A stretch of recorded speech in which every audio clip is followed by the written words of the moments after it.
네, 그럼 시작하겠습니다. 오늘은 산상순 45번째 시간입니다. 제목은 보물이 있는 그곳이 너의 마음이야.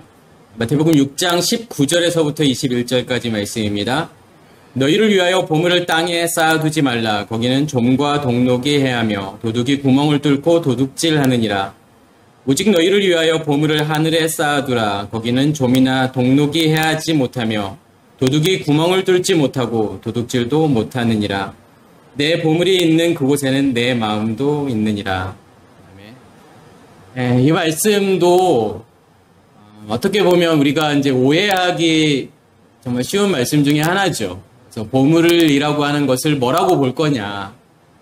그러니까 우리는 이제 보물이라고 하는 것을 보통 뭐 교회에다 내는 헌금, 물질 이렇게 생각을 하기 때문에 이 땅에다가 그 보물을 쌓아두지 말고 우리가 헌금을 좀 많이 해서 하늘에 또 천국에 그 보화를 쌓아 놓아야 된다.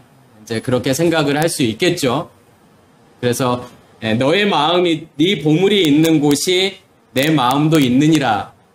그렇게 이야기를 하는 거고. 그렇다면 과연 복음이라고 하는 관점에서 오늘 말씀을 어떻게 해석을 할 것인지, 그러니까 무엇을 말씀하기 위해서 오늘 이 말씀을 하셨는지를 우리가 좀 생각을 해봐야 될 것 같고, 그러니까 중요한 포인트는 과연 보물이라고 하는 게 뭐냐, 성경에서 무엇을 지금 보물이라고 하는 거냐라고 하는 것에 좀 포커스를 맞추어서 저도 설명을 드릴 거고, 그런 관점으로 한번 말씀을 들으면 좋으실 것 같아요. 그래서 먼저는 너희를 위하여 보물을 땅에 쌓아두지 말라. 그럼 여기서 보물이라고 하는 단어가 헬라어로는 테사우루스라는 단어를 써요. 그래서 이게 보배합, 창고, 곳간이라는 의미도 있고, 그게 보물, 보배, 또 저장된 것, 저축이라는 뜻이 있어요. 그러니까 뭔가 안에 간직된 것을 보화, 보물이라고도 이야기하고, 그 보물이 간직된 어떤 장소를 또한 여기에서 테사우루스라는 단어를 쓰는 거예요. 그래서 또 히브리어로는 이제 오짜르라는 단어를 써요. 근데 의미는 이제 같은 거고. 그러면 과연 무엇을 지금 보물이라고 하는 걸까요? 보물이라고 하는 것은 가장 중요하다라는 거잖아요. 가장 귀하고 가장 가치 있는 거라는 건데, 그러면 무엇이 가장 귀하고 가치 있는 것일까요? 성경은 제가 이제 제목에도 말씀을 드린 것처럼 예수 그리스도라고 하는 개념이죠. 그러니까 7날의 창조로 우리가 이야기한다면 첫째 날에 빛이 우리 안에 간직이 되었다. 그러니까 내가 예수와 함께 십자가의 죽음을 죽었다라고 하는 것은 우리의 의식이 깨어졌다라고 하는 거죠. 나 자신을 보게 되었다. 말씀을 통해서 나 자신의 정체를 보게 되는 거고, 복음이 무엇인지를 깨닫는 거고 이해하는 것, 그것을 성경은 십자가의 죽음이라고 이야기하는 거고, 내가 예수와 함께 죽었다라고 이야기하는 거고, 그 죽음을 죽어야만이 우리 안에 무엇이 임하게 되는 거냐면 생명이 임하게 되는 건데, 그것을 부활이라고 이야기하는 거고, 우리 안에 무엇이 간직이 되어 있는 거냐면 우리 안에 빛이 간직이 되어 있는 거죠. 그것을 성경은 씨라고도 이야기하는 거고, 또한 이제 빛이라고도 이야기하는 거예요. 또 불이라고도 이야기를 하죠. 그래서 우리의 마음 땅에 무엇이 타고 있는 거냐면 불이 타고 있는 거예요. 제가 이 보화라고 하는 것에 어떠한 의미가 있는지를 이제 몇 가지 본문들을 한번 좀 찾아보면서 좀 설명을 좀 드리도록 하겠습니다. 그러니까 마태복음 13장 44절에는 예수께서 이제 3가지 천국에 대해서 비유를 하죠. 첫 번째는 천국은 밭에 감춰져 있는 보화라고 말씀을 하시고, 또한 천국은 좋은 진주를 찾는 장사꾼이라고 이제 표현을 하고, 또한 천국은 마치 바다에 치고 각종 물고기를 모으는 그물이다 이렇게 표현을 해요.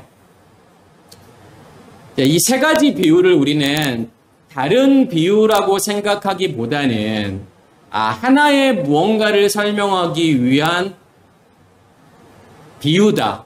그래서 이 새의 비유를 하나의 비유로 보셔야만이 천국이라고 하는 것이 어떠한 의미가 있는지를 알 수 있다라는 거예요. 왜 천국을 굳이 밭에 감춰져 있는 보화라고 표현을 할까요?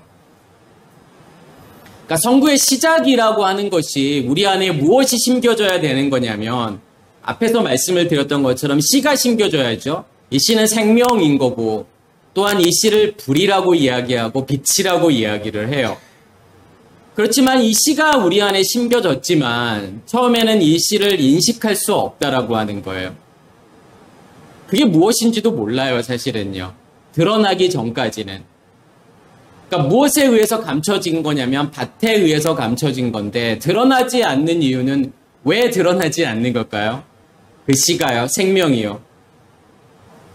우리의 겉사람이 존재하고 있어서 우리의 겉사람이 존재하고 있기 때문에 그 생명을 인식하지 못한다라는 거예요. 그렇지만 씨가 심겨졌을 때 무엇이 계속 거기에 줘야 되는 거죠? 임해야 되는 거죠? 있어야 되는 거죠? 물이 있어야 되잖아요. 물이 있어야만이 씨가 발화가 되는 거죠. 그 말은 무슨 말이냐면 우리 안에 생명이 심겨지게 되고 무엇을 우리 안에 계속 공급해야 되는 거냐면 말씀이 공급되어져야 된다라는 거고 말씀을 들어야 된다라는 거예요. 그렇게 되면 어느 순간 씨는 싹이 나오게 되어 있다라는 거죠. 생명이 있다면 반드시 드러나게 되어 있다라는 거예요. 그래서 저는 우리 안에 생명이 있느냐가 없느냐가 사실은 가장 중요한 포인트예요. 성경은 그것을 이제 네페시 하야라고 이야기하는 거고 생영이라고 이야기하는 거예요. 그래서 가장 중요한 포인트는 우리 안에 생명이 있다라고 하는 거예요. 빛이 있다라고 하는 거.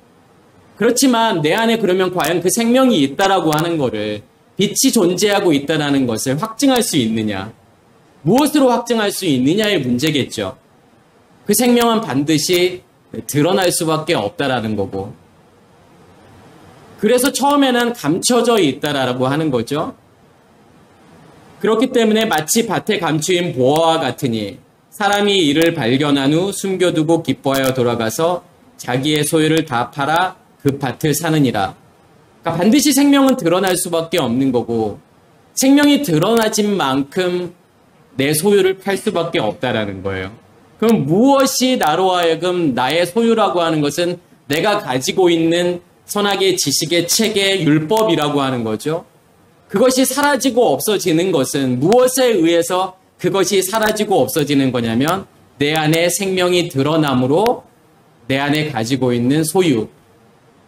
그것은 이제 아까 말씀을 드렸던 것처럼 선악의 지식의 체계라고 하는 율법이라고 하는 그것들이 사라지고 없어진다라고 하는 거죠. 그리고 난 다음에 예수께서 또 뭐라고 비유를 하시냐면 천국은 여기에서는 앞에서는 밭에 감춰져 있는 보화가 천국이라고 말하지만 그 다음에서는 좋은 진주를 또 천국이라고 말하지 않아요. 좀 일관성이 있으려면 귀하고 가치 있는 거다 그러면은 그런 의미에서의 천국을 보화라고 이야기했다면 그 다음 비유에서도 좋은 진주가 천국이야 라고 말하는 게 아니라 그 좋은 진주를 찾아 나서는 구하는 장사꾼이 천국이라고 이야기하는 거예요. 왜 그렇게 말씀을 하시는 거냐면 이제 어디에 포인트를 맞추느냐의 문제겠죠. 내 안에 씨가 심겨졌다, 내 안에 생명이 심겨졌다. 그러면 그 씨는 반드시 싹이 나게 되어 있는 거고 그러면 싹이 나서 자라게 되면 어떠한 일이 일어나게 되죠? 꽃이 피게 되잖아요. 그러니까 꽃이 피게 되고 암술과 수술이 만나서 수정이 일어나게 되고 그러면 뭐가 만들어지게 되죠? 씨가 만들어지잖아요. 씨방이라고 하는 것에 밑씨가 만들어지잖아요. 그러면 그것을 씨 맺는 채소라고 이야기하는 거고 또 이게 자라서 씨 가진 열매 맺는 나무가 되잖아요. 그러니까 그 말은 무슨 말이냐면 우리 안에 생명이 있고 우리 안에 불이 타고 있는데 처음에는 밖에서 들려지는 말씀에 의해서 이 불은 탈 수밖에 없는데 그 다음에는요.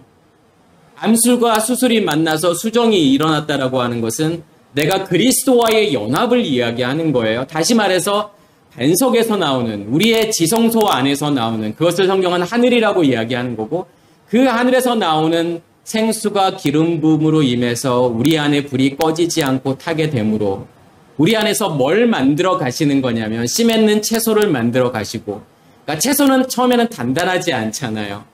근데 씨 가진 열매 맺는 나무가 되었다라고 하는 것은 그게 단단하게 되었다라고 하는 거죠. 이제 그것을 믿음이라고 이야기하는 거고, 믿음이 단단하게 바뀌게 되는 거예요. 그러면 여기에서의 진주라고 하는 것은 뭘 이야기하는 거냐면 씨 가진 열매를 이야기하는 거죠.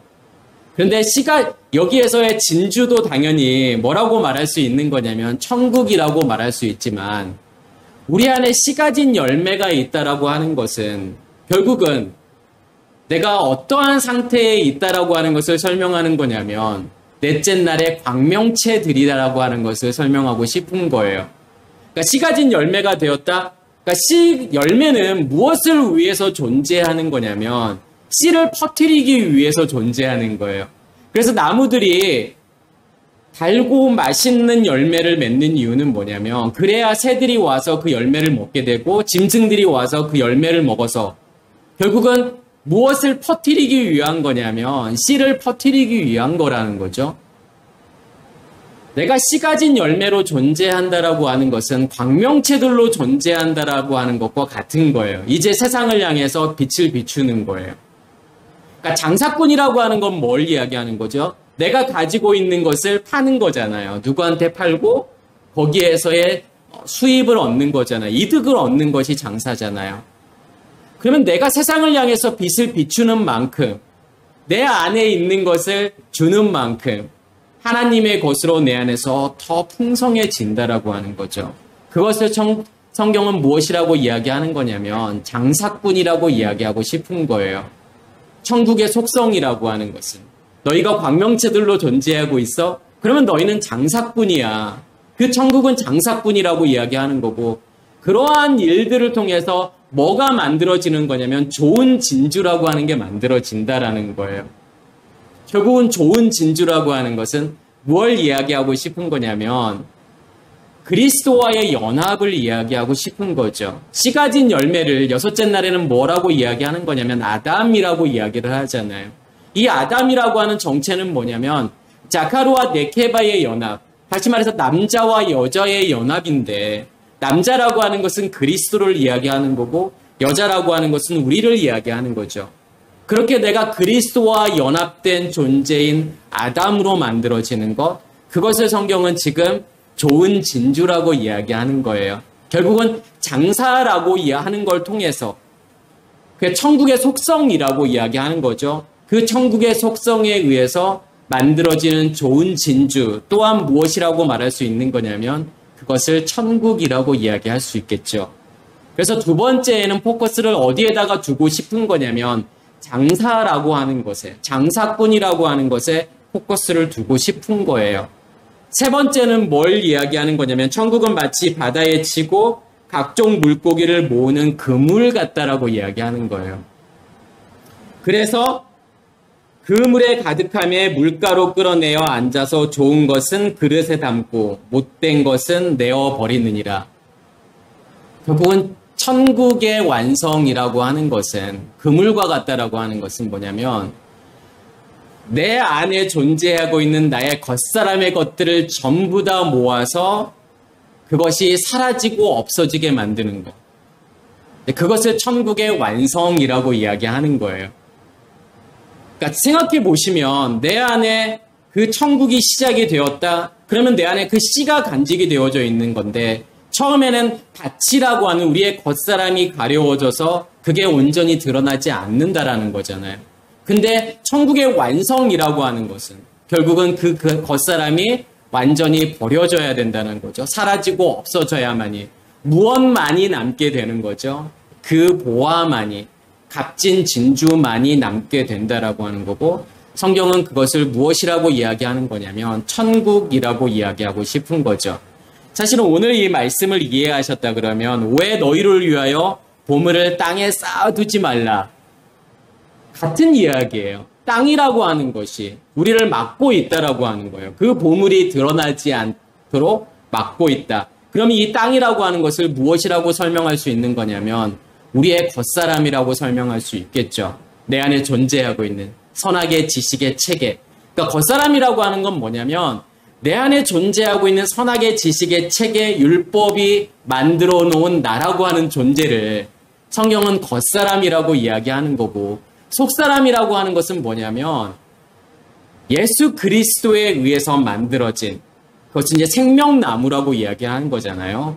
그 생명나무에 의해서 만들어지는 나라는 존재를 속사람이라고 이야기하는 거예요. 그러니까 이사야 33장 6절에 보면 내 시대에 평안함이 있으며 구원과 지혜와 지식이 풍성할 것이니 여호와를 경외함이 내 보배니라. 그럼 여호와를 경외함이 내 보배라고 하니까 그러면 여호와를 경외한다라는 건 뭐죠? 어떻게 해야 내가 하나님을 경외할 수 있죠? 그러니까 이게 야레라는 단어를 쓰는데 이 야레라는 단어는 두려움이라는 뜻도 있고 존경하다, 공경하다라는 뜻도 있어요. 뭘 해야 내가 하나님을 공경할 수 있는 걸까요? 어떻게 해야요? 예배를 거룩하게 드리는 것이 하나님을 공경하는 건가요? 하나님이 시키는 걸 열심히 하는 것이 하나님을 공경하는 건가요? 그러니까 그 의미들을 이해하셔야만이, 그러니까 공경이라고 하는 것의 의미를 여기에서 이해하시려면 앞에 나오는 내용들을 이해하셔야 돼요. 그러니까 내 시대에 평안함이 있으며, 그러니까 이 시대라고 하는 것은 에트라고 하는 단어를 쓰는 건데, 이 에트라고 하는 것은 지금 시대라고 번역을 했지만 특정한 때, 특정한 시간을 이야기할 때 이 에트라고 하는 거고, 그러면 어떠한 특정한 지금 시간을 이야기하는 거죠? 어떠한 때요? 우리의 믿음이 시작하는 그때. 그것을 성경은 지금 뭐라고 이야기하는 거냐면 베레시트라고 이야기하는 거예요. 태초라고 이야기하는 거예요. 뭐가 태초지요? 138억 년 전의 역사의 시작이요? 우주의 시작, 빅뱅에 의한 우주의 시작? 그것이 베레시트인가요? 성경은 그것을 베레시트라고 말하고 싶은 것이 아니라 우리의 의식이 깨어지는 그때, 그러니까 십자가에서 죽는 그때를 성경은 지금 베레시트라고 이야기하고 싶은 거예요. 태초라고 이야기하는 거예요. 여기에서도요. 내 시대에 그러면은 내가 십자가의 죽음을 죽는 그때, 그 번제단에 통과하는 그때를 이야기하는 거고, 그 시대에 평안함이 있으며 이 평안함이라고 하는 단어를 지금 이제 에무나라고 하는 단어를 써요. 근데 이 에무나라고 하는 단어는 확고함이라는 뜻이 있고 신실함이라는 뜻이 있고, 보통 믿음이라고 하는 단어를 우리가 사용할 때 이 에무나라는 단어를 써요. 그럼 여기에서의 평안함이라고 번역을 했지만 주로 평안함이라고 번역을 하지는 않아요. 믿음이라고 생각하시면 돼요. 그러면 내 시대에 특정한 때에, 다시 말해서 베레시트가 우리 안에서 이루어지는 그때에, 거기에 평안함, 이 믿음이라고 하는 것은 결국은 뭘 이야기하고 싶은 거죠? 성경에서 믿음이 뭐죠? 그러니까 믿음이라고 하는 단어도 설명하기 쉽지 않은 단어 중에 하나예요. 다른 사람들한테 믿음이 뭔가요? 라고 물어보면 정말 대답하기 쉽지 않잖아요. 그냥 내가 믿는 거가 믿음 아니야? 어떤 자기의 확신? 이것쯤으로 생각할 수 있지만 믿음의 본질이라고 하는 것은 예수 그리스도 자신이라고 생각하시면 돼요. 그래서 내가 믿는다? 그거는 오해예요. 내가 믿는 게 그래서 내가 믿는 게 아닌 거예요. 믿음의 주체라고 하는 것은 예수 그리스도가 믿음의 주체인 거예요. 그러면 내가 믿음이 있다, 그렇게 말하려면 어떠한 상태가 되었을 때 내가 믿음이 있다라고 말할 수 있는 거죠? 내 안에 누가 존재하고 있을 때요? 내 안에 하나님이 존재하고 있을 때, 예수 그리스도가 내 안에 존재하고 있을 때 내 안에 믿음이 있는 거고, 그 믿음으로 내가 하나님을 믿는 거지 나의 확신으로 하나님을 믿는 게 아니에요. 자기 확신쯤으로 생각할 수 있지만 그러한 것이 믿음이 아니에요. 반드시 내 안에 믿음이 임하기 위해서는 이 특정한 때가 이루어져야 돼요. 번제단의 죽음이 이루어져야 되고 베레시트가 이루어져야 된다라는 거예요. 그러면 그 평안함이 내 안에 존재하게 되는 거예요. 평안함이라고 했지만 믿음이 존재하게 되는 거고, 그러면 구원과 지혜와 지식이 풍성할 것이니, 그러니까 우리가 성경을 사실은 잘 이해하지 못하는 가장 큰 이유 중에 하나가 뭐냐면 그 단어의 의미를 잘 몰라서 그래요. 그냥 국어사전적인 의미로 성경을 이해하니까 그러한 범주 내에서 성경을 이해해 보려고 하니까 복음이 무엇인지 그를 절대로 이해할 수 없다라는 거죠. 그래서 성경은 무엇일 수밖에 없는 거냐면 비유일 수밖에 없는 거예요. 그래서 하나님께서 보여주는 자들에게는 말씀이 들려지고 이해되겠지만 그렇지 않은 사람들에게는 절대로 이해할 수 없는 말씀이라는 거예요. 여기에서도 구원이라는 단어, 지혜라는 단어, 지식이라는 단어 많이 알고 있잖아요. 많이 들어본 단어잖아요. 그렇지만 막상 사람들에게 그 구원이라고 하는 게 뭡니까? 그러면 지혜라고 하는 게 뭡니까? 라고 물어본다면 대답하기가 쉽지 않잖아요. 구원이라고 하는 것은 여기에서 예수와라고 하는 단어를 써요. 그러니까 우리 예수 그리스도 할 때 그 예수라는 단어가 구원이라고 하는 단어잖아요. 그래서 예수와라고 하는 단어가 구원받은 것, 구원, 도움이라고 하는 의미가 있고 이게 야샤에서 온 단어인데 야샤라고 하는 것은 뭐냐면 풍성해지다, 풍부해지다, 많아지다, 확장되어지다라고 하는 것이 구원이라고 하는 거예요. 그럼 내가 구원을 받았다라고 하는 것은 앞에 있는 내용하고 한번 생각을 해보세요. 어떠한 특정한 때가 우리 안에 이루어져야 되고 십자가의 죽음이라고 하는 그리고 그 베레시트가 우리 안에 시작이 되면 태초가 시작이 되었다고 하는 것은 그리고 난 다음에 우리 안에 뭐가 만들어지게 되는 거죠? 빛이 임하게 되는 거잖아요. 첫째 날에 빛이 임하게 되는 거예요. 둘째 날에 궁창이 만들어지잖아요. 빛과 물이라고 말할 수 있죠. 말씀. 이게 성경의 본질이라고 이야기하는 거고 그것을 예수와 마시아흐라고 이야기하는 거예요. 그것을 예수 그리스도라고 이야기하는 거고 그렇다면 우리 안에 그 빛이 존재하고 있고 생수의 근원이 존재하고 있다? 그러면 우리 안에 예수 그리스도가 존재하고 있다라고 말하는 거고 우리 안에 믿음이 존재하고 있다라고 말할 수 있는 거고 결국은 하나님께서 어떠한 일들을 하시는 걸까요? 그 예수 그리스도를 통해서요. 하나님의 의식으로 우리 안에서 확장시키겠죠. 하늘이라고 하는 하나님의 영역이 우리 안에서 계속 확장되어져 가는 거고 확장되어져 간다라고 하는 것은 어떠한 의미가 있냐면 우리의 의식이 변한다라는 거예요. 바뀐다라고 하는 거죠. 그러니까 우리의 의식이 바뀐다라고 하는 것은 어떤 의미가 있는 거냐면 우리의 마음이 바뀌는 거예요. 우리의 마음이 바뀐다라고 하는 것은 책의 질서가 바뀐다라고 하는 거예요. 그러면 그 책의 질서에 의해서 나오는 우리의 감정도, 우리의 느낌도, 우리의 생각도, 수많은 의미들도 다 바뀐다라고 하는 거예요. 그래서 결국은 의식이 바뀐다라고 하는 것은 내가 의미 있다라고 전에 생각했던 것들, 의미를 두었던 것들, 하나님을 믿는 것은 이런 거야. 하나님을 섬기는 것은 이런 거야. 하나님이라는 존재는 이런 거야. 그렇게 만들어놨던 의미들이 예배는 이런 거야. 11조라고 하는 이런 거야. 라고 하는 그러한 모든 의미들, 내가 살아가는 모든 의미들조차도 다 사라지고 없어지게 되는 거고 새로운 의미들이 만들어지는 거예요. 누구에 의해서요? 하나님에 의해서요. 내가 살아가야 되는 목적, 살아가야 되는 이유, 무엇을 위해서 내가 살아가고 있는지 이러한 새로운 의미들이 만들어진다라고 하는 거예요. 그게 구원이라고 하는 거예요. 반드시 내 안에 믿음이 존재하고 있다면 하나님의 의식으로 바뀔 수밖에 없다라는 거예요. 안 바뀌는 게 비정상이에요. 안 바뀌는 게 불가능한 거예요. 그러면 변하지 않는다, 바뀌지 않는다, 우리의 의식이 바뀌지 않는다? 그럼 뭘까요? 없다는 거예요. 없는데 있다라고 생각할 수도 있는 거예요. 그래서 가장 중요한 것은 우리 안에 그 믿음이 존재하고 있는지, 그것을 정말 내가 확증할 수 있는지, 이게 중요한 거겠죠.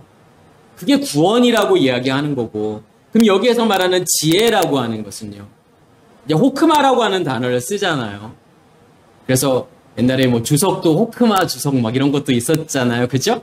그래서 이 호크마라고 하는 것은 지혜, 명철 이렇게 번역을 하지만 원래의 뜻은 뭐냐면 기술, 솜씨, 숙련, 능숙함. 그러니까 숙련되고 능숙함이라고 하는 것을 뭐라고 이야기하는 거냐면 지혜라고 이야기하는 거고 명철이라고 이야기하는 거예요. 그러면 숙련되고 능숙해졌다라고 하는 것은 뭘 이야기하는 거죠? 누구의 일하심인 걸까요?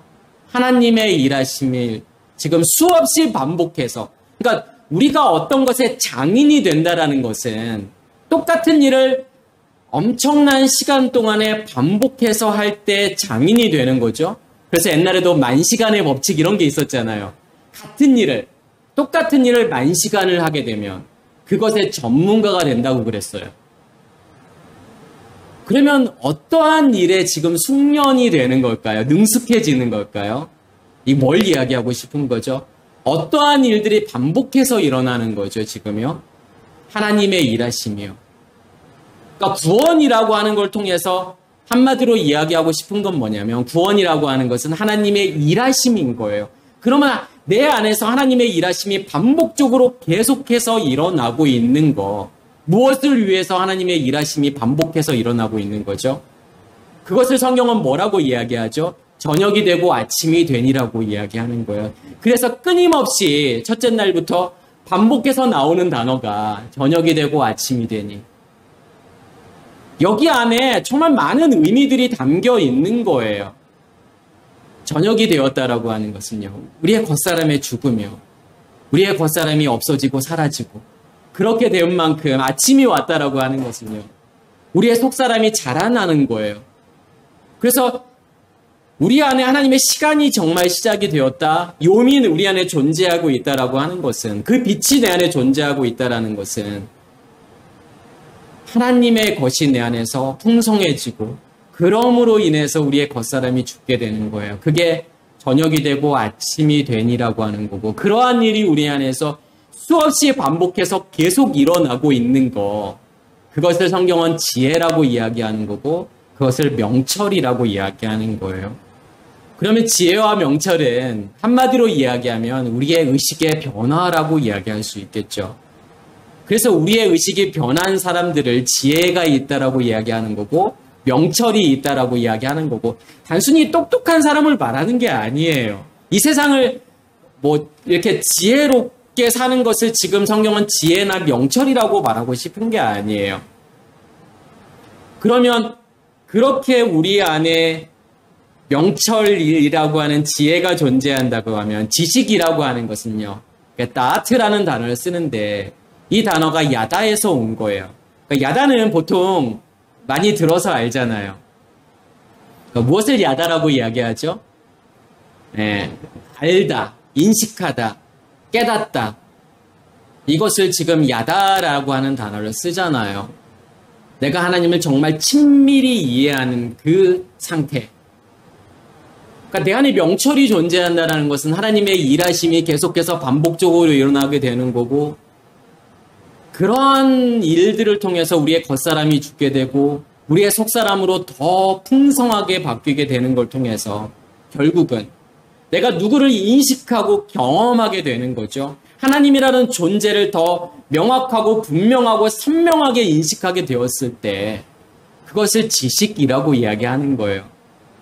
내가 많이 공부해서 얻는 지식을 말하는 게 아니에요.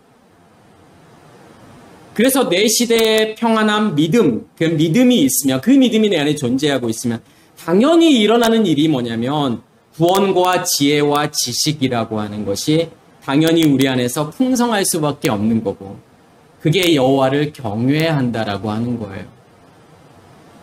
이러한 일들이 우리 안에서 이루어지지 않는다면 내가 하나님을 경외하고 싶어도 경외할 수가 없어요.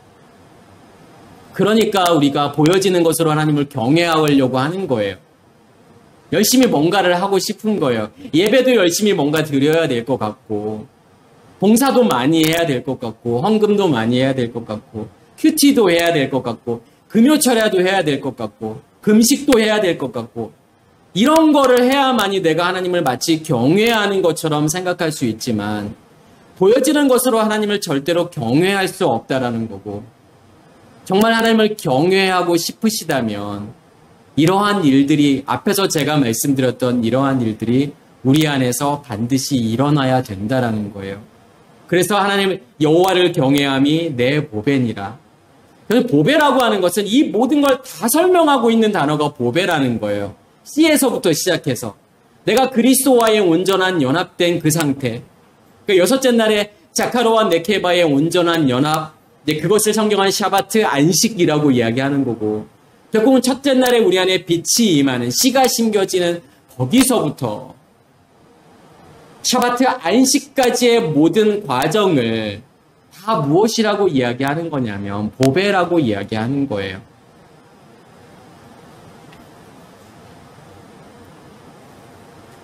그래서 거기에는 좀과 동록이 해하며 도둑이 구멍을 뚫고 도둑질하느니라.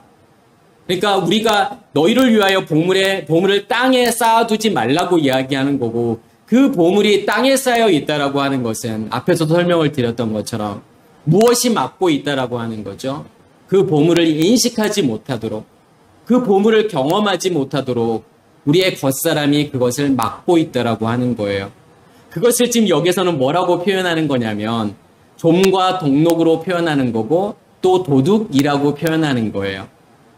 그래서 좀과 도둑이 해한다라고 하는, 이 해한다라고 하는 단어가 아파니조라는 단어를 써요. 이 아파니조라고 하는 단어는 알아보지 못하게 하다, 보이지 않게 하다. 그럼 좀과 동록이 무엇을 지금 알아보지 못하게 하고 무엇을 보이지 않게 만드는 거죠? 보물이라고 하는, 예수 그리스도라고 하는 이 보물을 보지 못하게 하는 것이 뭐라고 하는 거냐면 좀이라고 하는 것과 동록이라고 하는 거예요. 그러니까 도둑이라고 하는 것도 마찬가지잖아요. 도둑이라고 하는 것은 뭔가를 감춰놓는 게 도둑이잖아요. 발견되지 못하도록, 찾지 못하도록 숨겨놓은 사람, 숨겨놓는 것, 그것을 도둑이라고 이야기를 하잖아요. 그럼 도둑이 구멍을 뚫고 와서 도둑질한다라고 하는 것은 뭐가 숨겨져 있는 거죠? 보물이 숨겨져 있는 거예요. 그것을 지금 도둑질한다라고 표현하는 거고, 좀과 동록이 해한다, 지금 이렇게 표현하는 거고, 한마디로 말하면 앞에서 말씀을 드렸던 것처럼 밭에 감춰져 있는 보화, 이렇게 말할 수 있겠죠. 결국은 믿음의 여정이라고 하는 것은 한마디로 이야기하면 밭에 감춰져 있는 보화가 어떻게 더 선명하고 분명하게 드러나느냐. 그러니까 첫째 날이 되고 둘째 날이 되고 셋째, 넷째, 다섯, 여섯째 날이 되었다라고 하는 것은 그만큼 그 보화가, 그러니까 보화라고 하는 것은 예수 그리스도라는 존재가 더 분명하고 더 선명하게 드러났다라는 거예요. 누가복음 12장 33절에는 너희의 소유를 팔아 구제하여 낡아지지 아니하는 배낭을 만들라. 곧 하늘에 둔 바 다함이 없는 보물이니 거기에는 도둑도 가까이 하는 일이 없고 좀도 먹는 일이 없느니라. 그러니까 너희의 소유를 팔라고 하는 것과 구제하라고 하는 거예요. 그러니까 이 말도 우리가 오해하면 내가 가지고 있는 재산 그거 팔아서 어려운 사람들 도와줘. 그러면 그렇게 어려운 사람들 도와주게 되면 우리 안에 배낭이 만들어지나요?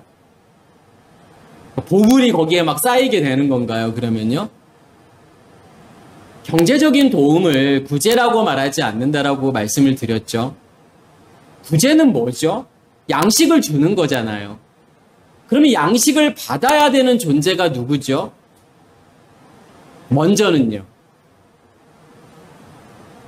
양식을 받아야 되는 존재가 나라는 존재예요. 내가 먼저 양식을 공급받아야죠. 그 구제는요, 내가 먼저 받아야 되는 거예요. 하나님으로부터요. 내가 누구에게 뭔가를 줄 수 있다? 이거는 착각이에요.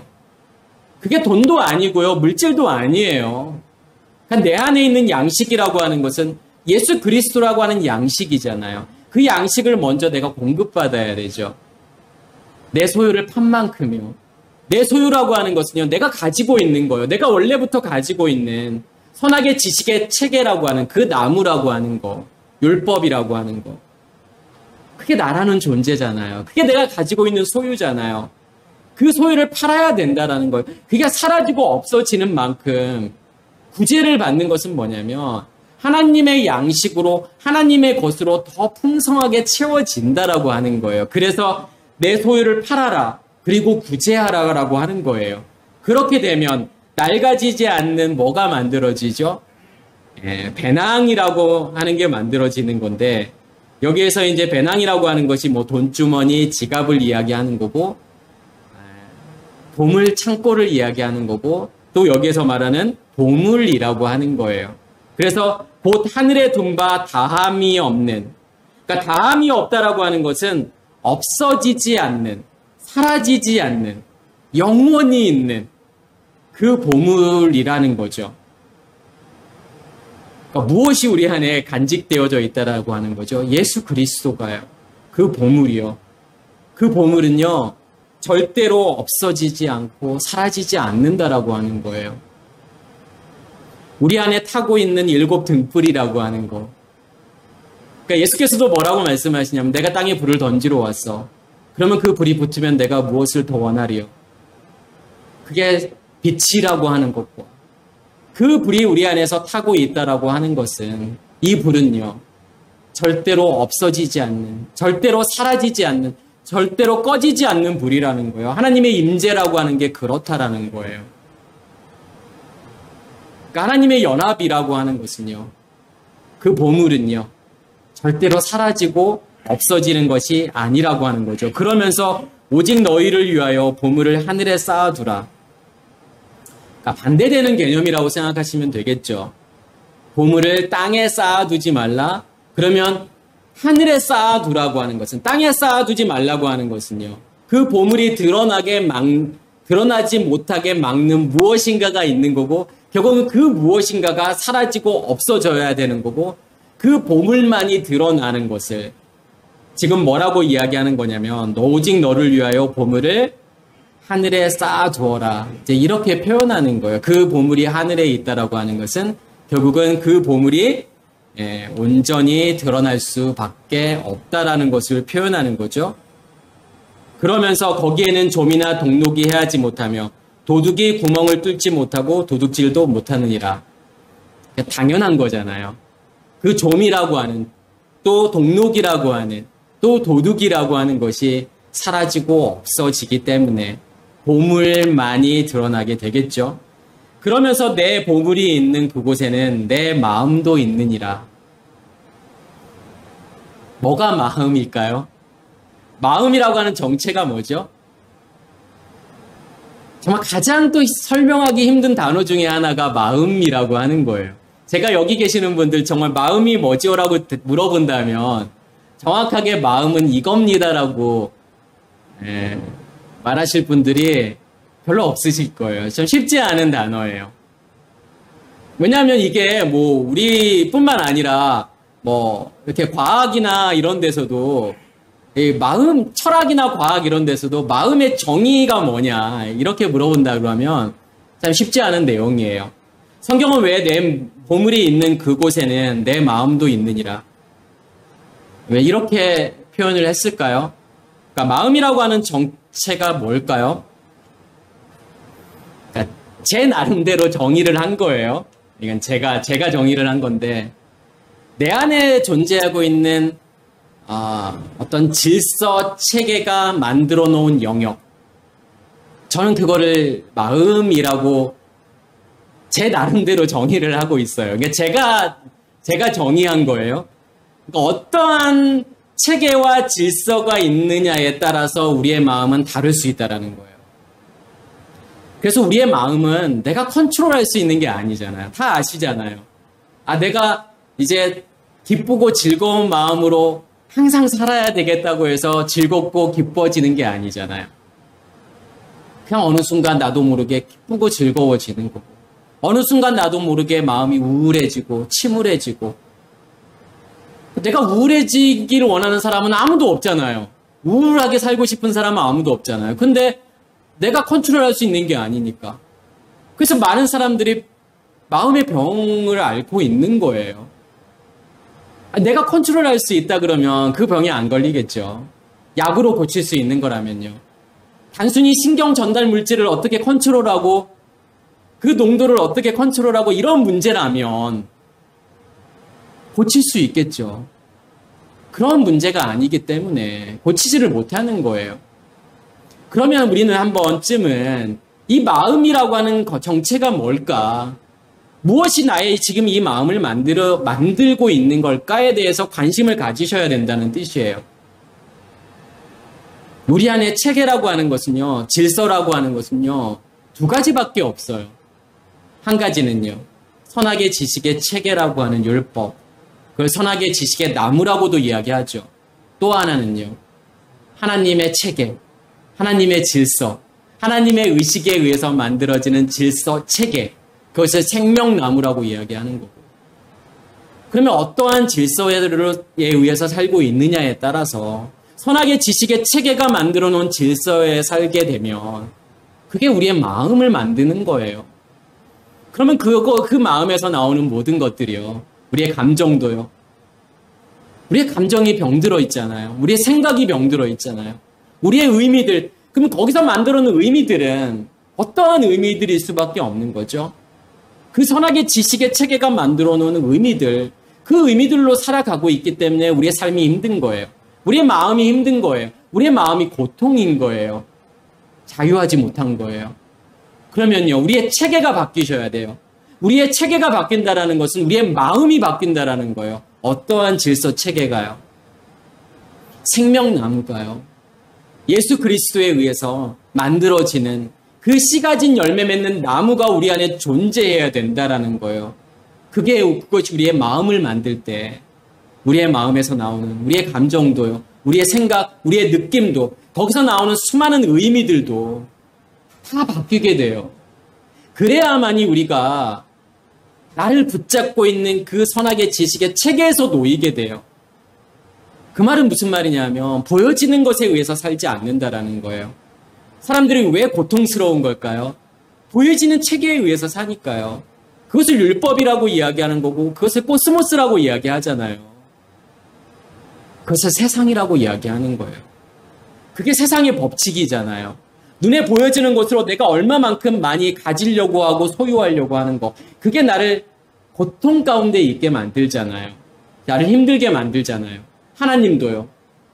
나의 지식의 체계로, 내가 가지고 있는 체계로 하나님을 소유하고 싶은 거예요. 결국은 하나님을 소유하고 싶다라고 하는 것은 천국을 소유하고 싶다라는 것과 같은 의미로 생각하는 거예요. 그렇기 때문에 우리의 삶이 고통인 거예요. 그래서 한 번쯤은 이 마음이라고 하는 것에 한번 포커스를 저는 맞춰봤으면 좋겠어요. 왜 내가 이런 마음을 가지고 이렇게 살아가고 있는 걸까? 분명 내가 원하지 않는 마음인데, 이렇게 살고 싶지 않은데, 근데 우리가 다짐한다고 해서 되는 게 아니잖아요. 하나님이 내 안에 존재하지 않으시면요, 할 수 없다라는 거예요. 불가능하다라는 거예요. 그래서 마태복음 11장 29절에도 나는 마음이 온유하고 겸손하니 나의 멍에를 메고 내게 배우라. 그리하면 너의 마음이 쉼을 얻으리라. 예수께서 왜 이런 말씀을 하시죠? 마음이 온유하고 겸손하대요. 그러니까 이러한 단어들조차도요. 온유, 겸손. 뭐가 온유고 뭐가 겸손이죠? 성품을 이야기하는 건가요? 겸손하고 화 잘 안 내고 하는 그러한 성품을 지금 온유하다, 겸손하다 그러는 걸까요? 이 아나브라고 하는 단어, 히브리어로는 이제 아나브라는 단어를 쓰는데 이 단어는 온유한, 겸손한이라는 뜻이 있고 또 부드러운, 가난한이라는 뜻이 있어요. 그러니까 우리가 뭐 온유하다, 겸손하다 이런 단어가 나오면 무엇을 생각하시면 되냐면 가난이라고 하는 걸 생각하시면 돼요. 가난이라고 하는 게 두 가지의 의미가 있을 수 있겠죠. 하나님이 없는 상태를 가난이라고도 이야기할 수 있지만 내가 원래 가지고 있는 선악의 지식의 체계라고 하는 율법, 이것이 사라지고 없어지는 상태를 가난이라고 이야기하는 거예요. 그러면 온유와 겸손이라고 하는 것은 내 안에 존재하고 있는 그 선악의 지식의 체계, 질서, 그것이 사라지고 없어지는 상태. 그래서 예수께서 왜 자기 자신을 나는 온유하고 겸손해 라고 표현하시는 이유는 결국은 예수 그리스도 안에 뭐가 없다라고 하는 거죠. 겉사람이 존재하지 않아. 나는 내 안에는 겉사람이 존재하지 않기 때문에 나는 온유하고 겸손한 거야. 그렇기 때문에 나의 멍에를 맨다. 이 멍에를 맨다라고 하는 이 단어는 이제 쥐고스라는 단어를 쓰는데 이 쥐고스라고 하는 단어는 연합하다라는 뜻이에요. 그러면 내가 예수 그리스도와 함께 같은 명예를 맨다라고 하는 것은 앞에서도 계속 말씀을 드렸던 것지만 뭐가 내 안에 존재하고 있다라는 거죠. 씨 가진 열매가 존재하고 있다라는 거고 내가 아담으로 살아간다라는 거야. 자카르와 네케바의 연합인 내가 그리스도와의 연합된 존재인 아담으로 살아가고 있을 때 내가 그리스도와 멍에를 같이 맨다라고 이야기하는 거죠. 그래서 나의 멍에를 메고 내게 배우라. 그러니까 배우는 것은 뭐 공부를 이야기하는 게 아니에요. 그러니까 배우다라고 하는 것이 여기에서 만타노라는 단어를 써요. 그러니까 만타노라고 하는 단어는 배우다, 익히다, 알다, 찾아내다, 발견하다라는 뜻이죠. 그러면 나의 멍에를 베고 내게 배우라 라고 하는 것은 결국은 내가 그리스도와 함께 같은 명예를 맨다라고 하는 거. 그리고 누구를 찾고 누구를 발견하는 거죠. 하나님이라는 존재를요. 하나님이라는 존재가 드러날 수밖에 없다라는 거예요. 그것을 찾고 발견하게 된다라는 거고 너의 마음이 쉼을 얻으리라. 그러니까 쉼을 얻는다라고 하는 이 단어도 멈춰지는 것, 정지를 이야기하는 거고 안식도 쉼, 휴식을 이야기하는 거예요. 무엇이 멈춰져야 휴식이죠? 하나님께서 제7, 7번째 날 안식하셨다라고 하는 것은 무엇이 그쳐야 되는 거예요? 왜 안식일에는 아무 일도 하지 말라고 말씀하시는 걸까요? 나로 하는 일들이요. 나의 열심과 노력으로 하는 일들이 멈춰지는 거예요. 그쳐지는 거예요. 그것을 성경은 안식이라고 이야기하는 거고 그것을 쉼이라고 이야기하는 거예요. 결국은 내가 온유하고 겸손해.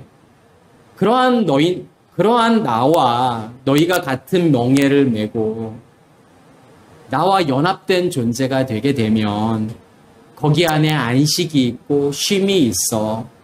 그러면 우리도 어떠한 존재가 된다라는 거죠? 온유하고 겸손한 존재가 된다라는 거예요. 겉사람에 대해서는 가난한 존재. 겉사람이 사라지고 없어지는 그 가난한 상태로 된다라는 것을 말씀하시고 싶은 거죠. 그래서 빌립보서 2장 5절에도 우리가 다 아시는 것처럼 너희 안에 이 마음을 품으라 곧 그리스도 예수의 마음이니. 그러니까 우리의 마음이 누구의 마음으로 바뀌어야 된다라고 하는 것을 이야기하는 거냐면 그리스도의 마음으로 바뀌어야 된다라는 것을 말하고 싶은 거죠. 그러니까 히브리서 10장 22절에 보면은 우리가 마음의 뿌림을 받아 악한 양심으로부터 벗어나고 몸은 맑은 물로 씻음을 받았으니 참 마음과 온전한 믿음으로 하나님께 나아가자. 핏뿌림을 받는다라는 단어예요. 뿌림을 받았다라고 하는 것은요. 어떻게 해야 우리의 마음에 핏뿌림을 받을 수가 있을까요? 핏뿌림을 받는다라는 게 뭐죠? 진짜 어떤 피를 가져다가 뿌릴 수는 없잖아요. 그러니까 제가 옛날에 한번 그 이야기도 말씀을 드렸는데, 제가 이제 전도사로 있을 때, 제가 있던 교회가 요양원을 운영해서, 저도 이제 신학교 다니면서 거기 요양원에서 이제 일도 하고, 이제 일도 도와드리고 이제 그랬었는데, 그러니까 목사님 설교 중에 이제 그런 말씀을 하시는 거예요. 핏뿌림을 받아야 된다. 그러니까 이제 예배 끝나고 난 다음에 이제 치매가 있으신 어르신께서 저에게 물어보시더라고요. 그 피를 어디서 사야 되냐? 그 피를 어디서 사야서 뿌려야 되냐? 이렇게 질문을 하시더라고요. 아, 참, 이런 내용들이 참 정말 추상적인 표현이구나. 우리가 그런 말들은 많이 하는데, 핏뿌림을 받아야 된다느니, 우리의 몸이 또 여기서 맑은 물로 씻어야 된다느니, 이런 표현들은 많이 하는데, 과연 구체적으로 그게 뭔데? 어떻게 해야 내 마음에 핏뿌림을 받는 거지? 잘 모르잖아요. 그 앞에 어떤 내용이 나오냐면 하나님의 집 다스리는 큰 제사장이 계심에, 그러니까 큰 제사장이 계신다라고 하는 이 표현이 되게 중요한 표현인데 뭐냐면 우리 안에 그리스도가 계시다라는 거예요. 그리스도가 계시다라고 하는 건 뭐냐면 생수의 근원이 우리 안에 존재하고 있다라는 거예요. 지성소가 존재하고 있는 거고 샤마임 하늘이 존재하고 있다라는 거예요. 그러면 거기서 나오는 말씀을 뭐라고 이야기하는 거냐면 거기서 말씀이 나오는 거를 지금 핏뿌림이라고 이야기하는 거예요. 그러니까 피라고 하는 것은 두 가지의 의미가 있죠. 첫 번째는 생명이라고 하는 의미가 있고 두 번째는 죽음이라고 하는 의미가 있어요. 반석에서 생수가 나와야만이, 지성소에서 생수가 나와야만이 우리의 마음의 체계, 우리의 마음을 붙잡고 있는 선악의 지식의 체계가 죽게 된다라는 거예요. 그게 마음의 핏뿌림을 받는다라고 성경은 지금 표현하고 있는 거죠. 이 생수의 근원에서 생수가 나오지 않으면 피를 아무리 뿌리고 싶어도 피를 뿌릴 수도 없어요. 그러면 마음이 바뀌게 되겠죠. 그 선악의 지식의 체계가 죽겠죠. 그리고 하나님의 의식의 체계로 다시 만들어지겠죠. 그래야만이 결국은 그 말씀이 맑은 물이 되어서 우리의 몸을, 그러니까 몸이라고 하는 것은 이게 소마라고 하는 단어를 쓰는데 성경은 무엇을 지금 몸이라고 이야기하는 거냐면 우리가 영과 혼과 몸이라고 하는 것을 생각할 때 제가 전에도 말씀을 드렸지만 이게 따로따로의 개념이 아니라 영이 혼을 만들고 혼이 몸을 만든다 이렇게 생각하시면 돼요. 그러니까 몸은 생물학적인 우리의 몸을 말하는 게 아니에요. 성경은요. 그렇게 이야기하는 게 아니에요. 뭐 소마니, 사르크스니 이런 단어들은 생물학적인 이 몸을 말하고 싶은 게 아니라 어떠한 영에 의해서, 그러니까 영이라고 하는 것은 의식이라고 하는 거고 그 영에 의해서 뭐가 만들어지냐면 혼이 만들어져요. 혼은 뭐냐면 의식의 체계라고 생각하시면 돼요. 그래서 악한 영은 그러니까 용이라고 하죠. 요한계시록은요. 그걸 이제 옛뱀이라고 이야기하고 사탄 마귀라고 이야기하잖아요. 그것은 반드시 질서 체계를 만들어요. 그것을 이제 바닷짐승이라고 이야기하고 땅의 짐승이라고 이야기를 해요. 선악의 지식의 체계죠. 그 체계라고 하는 혼을 만들고 그러면 그 혼에 의해서 만들어지는 모든 것, 나라는 존재, 의미들, 그것을 몸이라고 이야기하는 거예요. 반대로 거룩한 영, 성령에 의해서 만들어지는 체계 질서를 생명나무라고 이야기하고 뭐 생명의 성령의 법이라고도 이야기하는 거고 그것이 만들어 놓은 또 몸이 있겠죠. 그러면 어떠한 몸이냐? 이제 그것을 우리는 좀 생각을 해봐야 되고 우리의 마음이 바뀌게 되면 선악의 지식의 체계가 죽게 되면 뭐가 바뀌게 되죠? 뭐가 정결하고 뭐가 깨끗하게 바뀔까요? 우리의 몸이요. 거기에서 나오는 모든 우리의 생각도요, 감정도요, 의미들도요, 다 바뀌는 거니까요. 다 정결하고 깨끗하게 바뀌는 거예요. 그래서 그 대제사장이신 그리스도로부터 나오는 말씀이 핏뿌림인 거고 또 맑은 물이라고 이야기하는 거예요. 그렇게 되었을 때 참 마음과 온전한 믿음으로 하나님께 나아가자. 그래야만이 뭐가 되는 거냐? 우리의 마음이 참 마음으로 바뀌는 거예요. 유튜브에 보면은 뭐 참 나를 찾는다, 참 마음을 찾는다. 그래서 뭘 해야 되고 막 이런 것들이 나오잖아요. 그래서 참 나를 발견해야 된다. 찾을 수 있을까요? 뭐가 참 나인데요? 내가 만들 수 있을까요? 그렇지 않아요. 하나님이 만드셔야만이 그게 참 마음인 거고 참 나라고 하는 거예요. 무엇을 해서 찾고 발견할 수 있는 게 아니에요. 왜요? 원래부터 없으니까요. 우리에게 원래부터 참 마음이라고 하는 것은 존재하지 않으니까요. 하나님에 의해서 드러나진 마음, 하나님에 의해서 만들어진 그 마음만이 참 마음이라고 이야기할 수 있는 거예요. 그리고 그것을 온전한 믿음이라고 이야기하는 거예요. 그러니까 온전하다라고 하는 것은 뭐냐면 풍성하다라는 거예요. 차고 넘칠 정도로요. 믿음은요, 예수 그리스도요.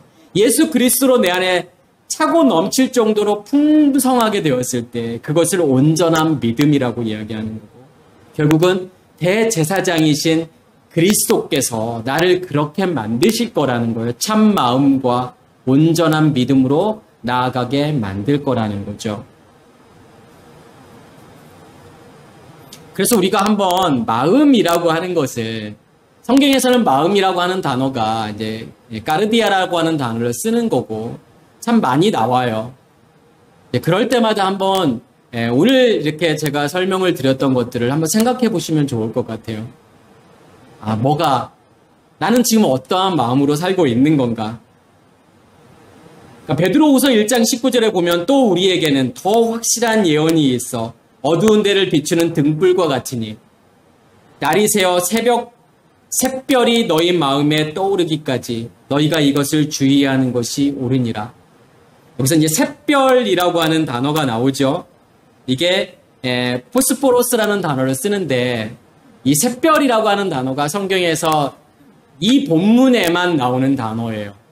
다른 데 쓰여지지 않아요. 다 한 번밖에 쓰여지지 않는 단어고, 뭐가 샛별일까요?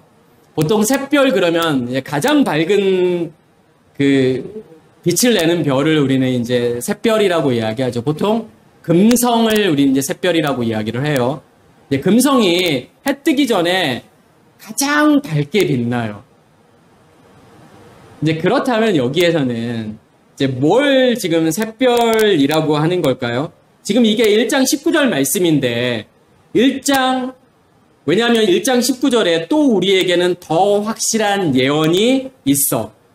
그러면 덜 확실한 예언이 있다라는 거잖아요. 그러면 그 앞에는 어떤 내용이 나오냐면 18절에 보면은 이 소리는 우리가 그와 함께 거룩한 산에 있을 때에 하늘로부터 난 것을 들은 것이라. 그 소리라는 것은 이는 내 사랑하는 아들이요 내 기뻐하는 자라. 어디서 들은 거죠? 지금 베드로후서는 베드로가 쓴 거잖아요. 베드로가 어디에서 들은 소리죠? 이 소리를요? 우리가 흔히 알고 있는 변화산 사건. 거기에 모세와 엘리야와 예수가 있잖아요. 내가 초막 셋을 지을 거고 내가 그들을 위하여 초막 셋을 짓겠다라고 이제 베드로가 이야기를 하잖아요. 거기에서의 예수와 모세와 엘리야가 의미하는 게 뭘까요? 한마디로 이야기하면 만나라고 생각하시면 돼요. 밖에서 들려지는 말씀. 그래서 모세는 떠나야 되는 거고 엘리야도 떠나야 되는 거고 예수도 떠나야 돼요. 어디에 양식이 존재하니까요. 우리 안에 양식이 존재하게 되면 밖에 있는 양식은 필요 없다라는 거고, 그러면 그건 밖의 양식을 이야기하고 싶은 거예요. 그래서 그 초막은 내가 만들 수 있는 게 아니라는 거예요. 베드로가 만들 수 있는 게 아니라는 거예요. 너희가 지금 밖에서 들려지는 보여지는 이것으로 초막 셋을 짓겠다고 그렇게 초막을 짓는 거 아니야. 왜냐하면 초막절이라고 하는 이 초막이라고 하는 것은 마지막 절기잖아요. 누구에 의해서 지어지는 거냐면 내 안에 있는 양식에 의해서 만들어지는 결과물이니까 그래요. 그래서 밖에서 들려지는 말씀, 이는 내 사랑하는 아들이요 내 기뻐하는 자라, 이거가 아니라 더 확실한 예언이 있다라고 하는 거예요. 그러니까 내가 변화산 사건에서 들었던 그 이는 내 사랑하는 아들이요 내 기뻐하는 자라, 그런 게 아니라 어디에서 내 안에서 듣는 이 소리, 이 양식, 그게 더 확실한 지금 예언이라고 이야기하는 거고, 어두운 데를 비추는 등불과 같으니. 다시 말해서 제가 처음에 이게 씨라고 하는 것은 불이라고 말씀을 드렸잖아요. 등불이잖아요. 처음에 씨와 씨 가진 채소와 씨 가진 열매 맺는 나무의 그 씨는 제가 같은 씨이면서 다른 씨라고 말씀을 드렸잖아요. 왜냐하면 다시 수정에 의해서 새롭게 만들어지는 씨잖아요. 처음엔 씨는 싹이 나서 사라지고 없어지잖아요. 그 표현은 뭐냐면 밖에 있는 양식에 의해서, 밖에 있는 기름 부음에 의해서 타는 불이었다면 처음에는, 그 다음에 불은요, 내 안에 있는 양식, 지성소로부터 나오는 말씀이 기름 부음으로 임해서 타는 이 불, 이거를 씨 맺는 채소라고 이야기하고 씨 가진 열매 맺는 나무라고 이야기하는 거기 때문에 여기에서도 그 등불이라고 하는 것은요, 더 확실한 예언, 다시 말해서 확실한 지금 예언한 말씀이라는 뜻이에요. 그러면 그 말씀이 기름 부음으로 인해서 내 안에 등불이 타고 있는 거. 지금 그걸 이야기하고 있는 거고, 날이 새다. 날이 새다라고 하는 것은 같은 표현이에요. 아, 내 안에 뭐가 존재하는 거죠? 아침이 되었다. 그러면 쉐메시라고 하는 태양이 내 안에 존재하고요. 태양이 떴다라고 하는 거예요. 그러니까 태양이라고 하는 이 쉐메시는 뭐라고 생각하시면 되냐면 씨가 진 열매. 이거라고 생각하시면 돼요. 이게 성경이 말하는 태양이에요. 쉐메시예요. 그러면 그 태양이 떴다라고 하는 것은 날이 새었다라고 하는 거고, 우리 안에 뭐가 존재한다라고 하는 거냐면 큰 광명체가 존재한다라고 하는 거예요. 그러면 그걸 뭐라고 이야기하는 거죠? 가장 밝은 빛이라고 이야기하는 거고, 가장 밝은 별이라고 이야기하는 거예요. 그것을 샛별이라고 이야기하는 거예요. 샛별이라고 하는 것은 가장 빛나는 별이에요. 그러니까 그 달을 빼놓고 가장 빛나는 별이 금성이잖아요. 그 금성을 샛별이라고 이야기하는 거예요. 그래서 샛별이 떴다라고 하는, 그러니까 샛별이라고 하는 아까 그 단어가 포스포러스라는 단어가, 그 포스라고 하는 것은 빛을 이야기하는 거고, 이게 어떤 단어가 합쳐진 거냐면, 그러니까 페로라고 하는 단어가 합쳐진 건데, 페로라고 하는 것은 뭐 지다, 운반하다라는 뜻도 있지만 결실하다, 열매를 맺다라는 뜻이 있어요. 무엇에 의해서요? 빛이 만들어 놓은 결과물, 빛이 만들어 놓은 열매, 결실, 이것을 지금 샛별이라고 이야기하는 거예요. 그럼 빛이 만들어 놓은 결과물이라고 하는 것은 결국은 광명체들이라고 하는, 큰 광명체라고 하는, 쉐메시라고 하는 그 태양이 내 안에 존재하게 된다면, 그 씨가 진 열매가 내 안에 정말로 존재하게 된다면 우리 안에 샛별이 있는 거죠. 우리의 마음에 샛별이 떠오른다라고 지금 표현을 하잖아요. 그러니까 떠오른다라고 하는 것은 어떤 뜻이 있냐면, 이 단어가, 이게 아나텔로라는 단어인데, 이게 아나라고 하는 것은 뭐뭐 위를 향하여 뭐뭐 위의 것으로라는 뜻이고, 텔로스라는 단어와 합성어예요. 텔로스라고 하는 것은 뭐냐면 마지막, 끝, 종말, 결말을 이야기하는 거예요. 그러면 위의 것에 의해서의 마지막, 끝, 결말, 마치다, 끝마치다, 완성하다라는 거예요. 결국은 그 샛별이 우리의 마음에 떠올랐다라고 하는 것은 무엇을 전제하고 있는 거냐면, 어떠한 결과가 반드시 일어날 거냐면 우리의 겉사람의 죽음이라고 하는 것이 반드시 있을 수밖에 없다라는 거예요. 그래서 이 말씀을 통해서 과연 우리의 마음에, 그러니까 우리의 마음이 샛별이 떴다라고 하는 것은, 아, 우리의 마음을 이제 그리스도께서 지배하고 계시는구나. 그것에 의해서 만들어진 그 마음을 가지고서 내가 살아가고 있는 거구나. 저는 그거를 정말 경험하셨으면 좋겠어요. 그게 무슨 의미가 있는지. 정말 내 의식이 바뀐다라는 거, 내가 살아가는 모든 의미들이 다 바뀐다라는 거, 정말 내 안에서 그 등불이 타고 있다라고 하는 선명함과 분명함, 하나님이 내 안에 계시다라고 하는 그 선명함과 분명함, 그게 우리의 믿음의 길을 가는 가장 강력한 힘이에요. 그것만 확증할 수 있다면, 그 불이 내 안에 정말 타고 있다는 것만 확증할 수 있다 그러면 우리의 삶이라고 하는 것은 진짜 아무 걱정할 게 없는 거예요. 100%요. 하나님께서 이끌어 가시는 거예요. 절대로 우연 없어요. 우리의 선택이라는 거 없어요. 자유의지 없어요. 그냥 일방적으로 하나님께서 100% 우리를 끌고 가시는 거예요. 그런 가운데에서 그냥 하나님을 경험하시는 거예요. 이게 하나님의 존재구나. 하나님이 내 안에 계시다라고 하는 것이 이런 거였구나. 하나님으로 살아간다라고 하는 것이 이런 거였구나. 라고 하는 것을 경험하는 거예요. 그래서 앞에서 제가 말씀을 드렸던 것처럼 정말 그 보화가 만들어 놓은, 그 보물이 만들어 놓은 그곳이 우리의 마음이라고 하는 것. 나는 지금 어떠한 마음으로 살고 있는 걸까? 무엇이 만들어 놓은, 선악의 지식의 체계가 만들어 놓은 그 마음으로 내가 살고 있는 걸까? 아니면 하나님에 의해서 만들어 놓은 그 마음으로 내가 살고 있는 걸까? 이런 것들을 보실 수 있는 모두가 되기를 간절히 소원합니다. 마치겠습니다.